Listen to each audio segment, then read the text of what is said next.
Welcome to the Cenario Podcast, your guide to mental health and well-being. Each episode, we uncover practical tools, discuss expert insights, and explore how supplements can transform your mental health journey. Get ready to learn, grow, and thrive with us. All right, everyone, get ready because today we are going deep on self-esteem.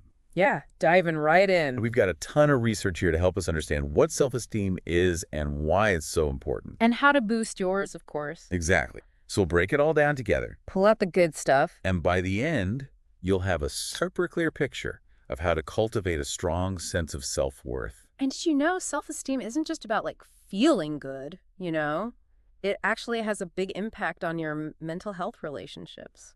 Oh, wow. Even career success. We'll get into all that today. That's already making me think. So how do we even define self-esteem? Where do we start? Well, one of the papers uses this interesting analogy. It says to think of self-esteem as the foundation of your mental house.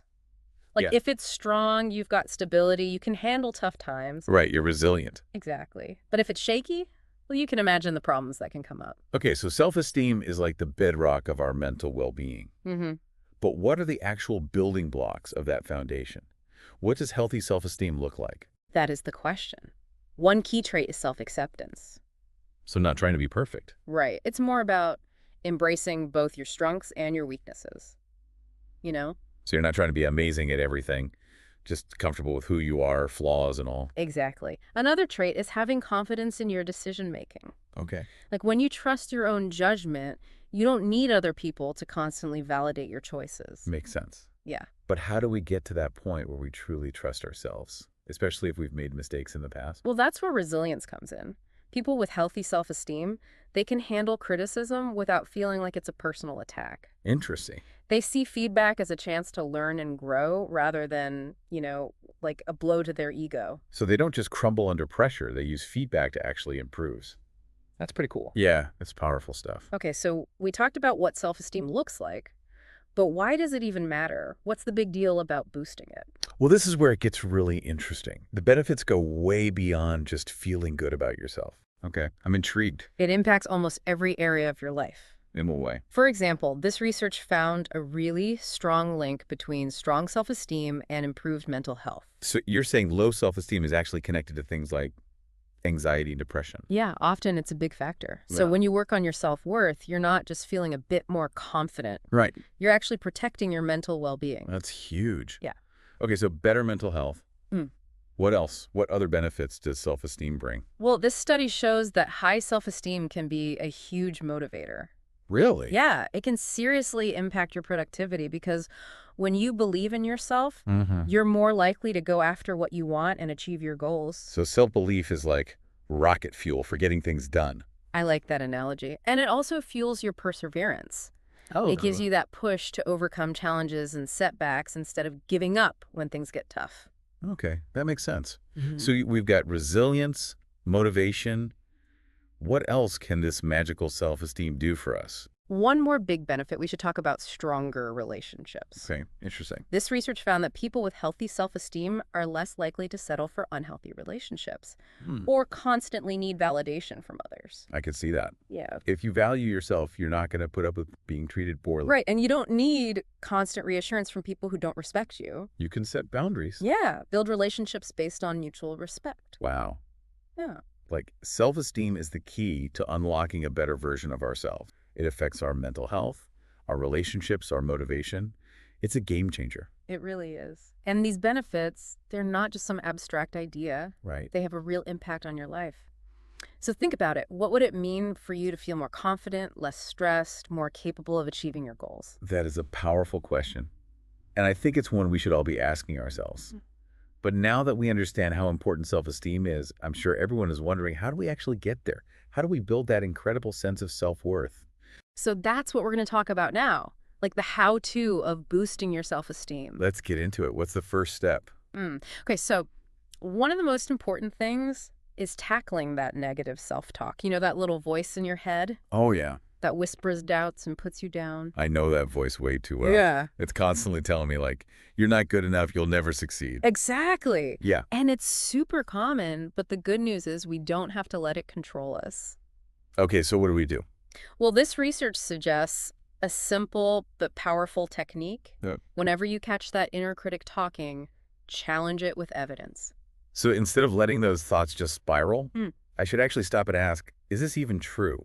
What proof do I have? Exactly. A lot of times you'll find there's no real evidence to back up those negative beliefs. It's just your inner critic being dramatic. Mm. And when you start questioning those thoughts, you take away their power. So it's like I'm taking control of my own thoughts. Instead of letting them define me, I'm choosing to challenge them and replace them with something more positive. That's a great way to put it.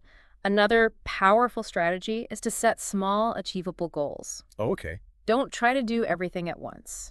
Start with small steps that build momentum. That makes sense. I always get overwhelmed when I try to do too much at once. Yeah, and then you end up feeling discouraged when you don't reach those big goals right away. But if you focus on smaller wins along the way, Right. it can be a much better approach. For sure. Because every time you achieve a goal, even a small one, you're proving to yourself that you're capable. It's like a little boost of self-esteem. I see, yeah. And those little boosts add up over time. Okay, so it's like training for a marathon. You don't run 26 miles in the first day. Right. You build up slowly with shorter runs. And each run, even a short one, builds your confidence that you can actually do it. Exactly. Same Yeah. principle. Now, along with those small wins, don't forget to celebrate your strengths. Okay. Make a list of everything you're good at, things you've accomplished, qualities you admire about yourself. That's a good idea. Yeah. It's so easy to get caught up in comparing yourself to other people and focusing on your weaknesses. Right. But like shifting your attention to your strengths can be so powerful. Exactly. And when you do that, it's not about being arrogant or denying your areas for improvement. Right. It's about recognizing your own value Uh-huh. and acknowledging what you bring to the table. I like that. Okay, so we're challenging negative self-talk, setting achievable goals, and celebrating our strengths. Yeah. What else can we do? Well, there's another key ingredient, self-compassion. Oh, okay. Be kind to yourself, especially when you make mistakes. Everybody messes up sometimes. It doesn't mean you're a failure. That's true. It's easy to beat yourself up when you mess up. Right. So instead of doing that, try to treat yourself with the same kindness you would offer a friend who's going through a rough time. So like, how would I talk to a friend who was struggling? Yeah, exactly. Would you criticize them for their mistakes? Or would you offer support and encouragement? Of course I'd be supportive. Right. So give yourself that same compassion. That's a good point. We often forget to be kind to ourselves. And that lack of self-compassion can really damage your self-esteem. But when you choose to be kind to yourself, you create a more supportive environment for your self-worth to grow. This is all really helpful, but it feels like a lot to take in. Where do we even begin? That's a great question, and there's no one right answer. The best place to start really depends on you. Okay, so how do we figure out which strategies will work best for us? I'd suggest trying out a few different things and seeing what feels good and makes a real difference in your life. Maybe start with something small, like identifying one negative self-talk pattern you want to work on, or incorporating a short gratitude practice into your routine. That sounds manageable. Yeah, it's all about finding what works for you. And remember, consistency is key. It's not about doing these things once. Right. It's about making them part of your daily life. So small, consistent effort over time. Exactly. It's a journey, not a destination. And it takes time and effort to build up a strong sense of self-worth. It's a journey for sure. And it takes effort to keep that momentum going. You know, life throws curveballs. Yeah, it's not always easy. There are going to be times when our self-esteem takes a hit. Exactly. And that's why it's so important to build some habits that protect your self-esteem, help you bounce back from those tough times. Like little rituals that keep our self-esteem strong, no matter what. This research suggests a gratitude journal. Spend a few minutes every day writing down what you're thankful for. And don't forget to include things you appreciate about yourself. I love that. It's so easy to focus on the negative. But gratitude helps us shift our perspective to see all the good. Yeah, it's powerful. It helps you build a more positive mindset, which is essential for healthy self-esteem. Okay, so we're starting our day with gratitude. What else can we do? Another simple but effective habit is daily affirmations. Just start your day by saying positive things about yourself out loud. Like what kind of things? You know, things like, I am capable, I am worthy, I am enough. I've heard about those before. It always felt kind of cheesy. Does it really work? It might feel awkward at first, but there's actually research that shows that repeating these affirmations can really impact your subconscious mind. Interesting. It's like planting seeds of positivity. So even if I don't totally believe it at first, just saying it out loud can start to change my thinking. Exactly. You're creating a new internal dialogue that supports your self-worth. Okay. I'm willing to give it a try. So daily affirmations check. What else should we add to our routine? Don't forget about taking care of your physical health. Oh, right. It's not just about looking good, it's about feeling good. Yeah.